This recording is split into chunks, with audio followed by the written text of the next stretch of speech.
کرنے کی سعادت ہو رہی ہے وہ جنگ یمامہ اور تحفظ عقیدہ ختم نبوت ہے۔ اللہ تعالیٰ نے قرآن پاک میں پارہ نمبر 11 سورۃ توبہ کی 111 نمبر آیت میں ارشاد فرمایا، ان اللہ اشتری من المؤمنین انفسهم واموالهم بان لهم الجنہ یقاتلون فی سبیل اللہ فیقتلون ویقتلون۔ بے شک اللہ تعالیٰ نے مومنوں سے ان کے جان اور مال خرید لیے ہیں، اس کے بدلے ان کے لیے جنت ہے، اور وہ اللہ تعالیٰ کی راہ میں جہاد کریں، جنگیں کریں اور خود شہید ہو جائیں یا کفار کو قتل کر ڈالیں۔ حضرات گرامی، موضوع میرا بہت طویل اور وقت کی قلت ہے، صرف اشارتاً بات کو آگے بڑھاتا جاؤں گا۔ اللہ تعالیٰ کی بارگاہ میں دعا ہے کہ اللہ تعالیٰ مجھ کو صحیح معنوں میں بیان کرنے اور اس پر عمل پیرا ہونے کی توفیق عطا فرمائے۔ جنگ یمامہ، جس کو عربی میں معرکۃ الیمامہ کے نام سے جانا جاتا ہے، یہ مراکش کے مقام پر لڑی جانے والی جنگ ہے جو کہ اب سعودی عرب کا حصہ ہے۔ جنگ یمامہ ایک علیحدہ نوعیت کی جنگ تھی جس میں صحابہ کرام قسمیں کھا کر فرماتے تھے، قسم بخدا اس جیسی جنگ نہ ہمیں کبھی پہلے لڑی اور نہ بعد میں لڑی گئی، کیونکہ اس میں تمام صحابہ کرام نے شرکت فرمائی، حتیٰ کہ 700 حفاظ کرام نے بھی اس جنگ میں شرکت فرمائی۔ شریک کیوں نہ ہوتے حضرت امیر المؤمنین خلیفہ اول صدیق اکبر رضی اللہ تعالیٰ عنہ نے فرمایا تھا، اے مدینہ منورہ کے رہنے والوں، اے میرے نبی کے چاہنے والوں، سن لو، آج مدینہ منورہ سے ہر کوئی نکلے گا، نہ کوئی بدری رہے گا، نہ کوئی اہل احد سے رہے گا، نہ کوئی مہاجر رہے گا، نہ کوئی انصار سے۔ بھیگی ہوئی آنکھوں سے دوبارہ فرمایا کہ مدینہ منورہ میں آج کوئی نہیں رہے گا، حتیٰ کہ جنگل سے درندے آئیں، ابو بکر کو گھسیٹتے ہوئے لے جائیں، لیکن پھر بھی مدینہ میں کوئی نہیں رہے گا۔ صحابہ فرماتے ہیں کہ اگر حضرت علی المرتضیٰ رضی اللہ تعالیٰ عنہ ابو بکر کو نہ روکتے تو ابو بکر اکیلے ہی یمامہ چلے جاتے۔ پھر صحابہ کرام رضوان اللہ اجمعین یمامہ کے لیے نکلے اور ان کے لشکر کی تعداد بعض روایات کے مطابق 13,000 اور بعض روایات کے مطابق 24,000 ملتی ہے، اور مسیلمہ کذاب کے لشکر کی تعداد 70,000 اور بعض کے نزدیک 40,000 ہے۔ اتنی بڑی تعداد والا لشکر امیر المؤمنین بلا خوف و خطر ٹکر لی۔ اس کی وجہ یہ تھی کہ مسیلمہ کذاب کوئی عام کافر نہیں تھا، یہ کوئی جنگ عام کافروں کے ساتھ جنگ نہیں تھی، یہ مسیلمہ کذاب وہ بدبخت دجال شخص تھا جس نے حضور صلی اللہ علیہ وسلم کی حیات طیبہ میں اپنی نبوت کا دعویٰ کر رکھا تھا، اور یہ بڑا خبیث الفطرت انسان تھا، اس نے اپنی حمایت میں بہت سے لوگوں کو اکٹھا کر رکھا تھا۔ لیکن سیدنا صدیق اکبر رضی اللہ تعالیٰ عنہ پہ قربان جائیے، وہ یہ جانتے تھے کہ عقیدہ ختم نبوت کی تحفظ کی ذمہ داری ہم سب پہ ہے، ہماری جانیں بھی چلی جائیں لیکن عقیدہ ختم نبوت پہ کوئی آنچ نہ آئے۔ اسی لیے اللہ رب العزت نے قرآن پاک میں کئی انداز اور کئی طریقوں سے بیان کیا کہ محمد صلی اللہ علیہ وسلم اللہ تعالیٰ کے آخری نبی ہیں۔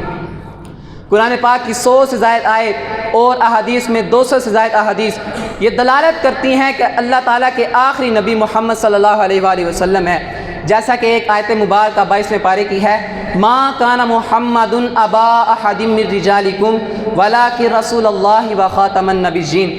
محمد صلی اللہ علیہ وآلہ وسلم تم مردوں میں سے کسی کے باپ نہیں، لیکن اللہ کے رسول ہیں اور خاتم النبیین ہیں۔ اس کی تفسیر، اس آیت مبارکہ کی تفسیر علامہ قرطبی رحمۃ اللہ علیہ تفسیر قرطبی میں لکھتے ہیں کہ اخبر اللہ تعالیٰ فی کتابہ ورسول اللہ فی سنتہ المتواترۃ، اللہ تعالیٰ نے اپنی کتاب اور حضور صلی اللہ علیہ وسلم نے اپنی سنت متواترہ میں یہ خبر دی ہے بِأَنَّهُ لَا نَبِيَّ بَعْدَ، کہ حضور کے بعد کوئی نبی نہیں۔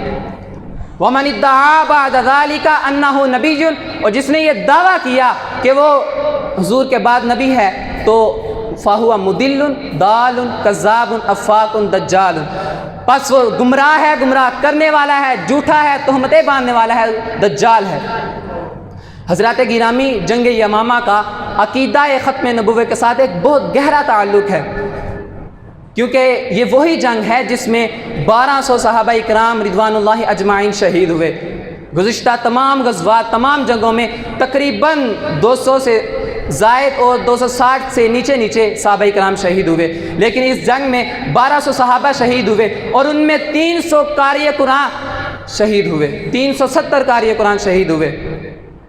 آخر پہ ایک ختم نبوت کے مجاہد کی بات کرتا چلوں، ان کا ایمان بھی دیکھیے، ان کا عقیدہ نبوت پر پہرا دیتے ہوئے اپنی جان کی بازی لگانا بھی دیکھیے، اور وہ شخصیت حضرت حبیب بن زید رضی اللہ تعالیٰ عنہ کی ہے۔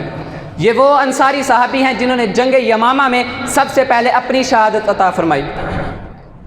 حضرت حبیب بن زید رضی اللہ تعالیٰ عنہ کو جب مسیلمہ کذاب کی طرف سفیر کے طور پر بھیجا گیا تو مسیلمہ کذاب نے پکڑ لیا۔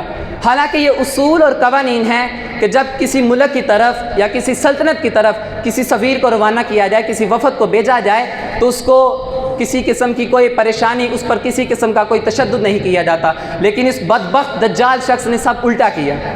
اس نے آپ رضی اللہ تعالیٰ عنہ کو پکڑا اور کہا کہ کہہ کہ میں اللہ کا رسول ہوں۔ آپ نے فرمایا میرے کان تیری اس بکواس کو نہیں سنتے۔ آج کے اس پرفتن دور کے اندر اگر کوئی ختم نبوت پر ڈاکہ ڈالے تو بلا دلیل اس کو واصل جہنم کر دیا جائے گا۔ مسیلمہ کذاب نے پھر کہا کہ کیا تو اقرار کرتا ہے کہ محمد صلی اللہ علیہ وآلہ وسلم اللہ کے آخری رسول ہے؟ تو آپ رضی اللہ تعالیٰ نے سینہ تان کے کہا ہاں میں اعلان بھی کرتا ہوں اور اقرار بھی کرتا ہوں کہ محمد صلی اللہ علیہ وسلم اللہ کے آخری نبی ہیں۔ اس نے کہا پھر تو کیا ہے کہ میں بھی اللہ کا آخری نبی ہوں۔ آپ نے فرمایا تیری اس بکواس کے معاملے میں میرے کان سنتے ہی نہیں۔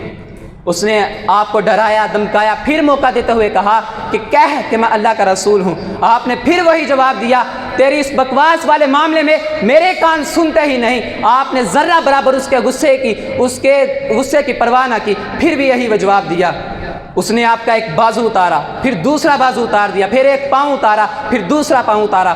ہر بار اس نے پوچھا، لیکن قربان جائی حضرت حبیب بن زید رضی اللہ تعالیٰ عنہ کے ایمان کے جذبے پر، عقیدہ ختم نبوت پر پہرا دیتے ہوئے جان کی بازی ہار گئے، لیکن انہوں نے یہی جواب دیا کہ تیرے اس بکواس والے معاملے میں میرے کان سنتے ہی نہیں۔ یقیناً وہ دل میں کہہ رہے ہوں گے کروں تیرے نام پہ جاں فدا، نہ بس ایک جا دو جہاں فدا، دو جہاں سے بھی نہیں جی برا، کروں کیا کروڑوں جہاں نہیں۔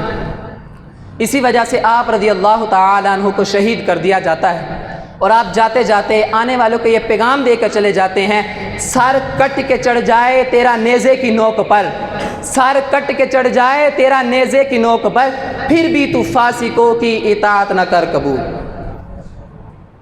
انہوں نے یہ پیغام دیا کہ عقیدہ ختم نبوت سے کسی قسم کا کوئی کمپرومائز نہیں، اگر جان جاتی ہے تو جائے، لیکن حضور کی نموز پر کوئی آنچ نہ آئے۔ اللہ تعالیٰ کی بارگاہ میں دعا ہے کہ اللہ تعالیٰ ہم سب کو حضرت حبیب بن زید اور دیگر صحابہ کرام اور بالخصوص حضرت علامہ مولانا محمد خادم حسین رضوی رحمۃ اللہ تعالی علیہ جیسا جذبہ نصیب فرمائے، ان جیسی شہید ہونے کی طاقت نصیب فرمائے، اور غداروں، دجالوں، گمراہوں کو منہ توڑ جواب دینے کی توفیق عطا فرمائے۔ آخر میں اس شعر سے کروں گا، نبی سے جو ہے بیگانہ، نبی سے جو ہے بیگانہ دل سے اسے جدا کر دے، نبی سے جو ہے بیگانہ دل سے اسے جدا کر دے، پدر مادر برادر جان و مال ان پہ فدا کر دے۔ والسلام علیکم۔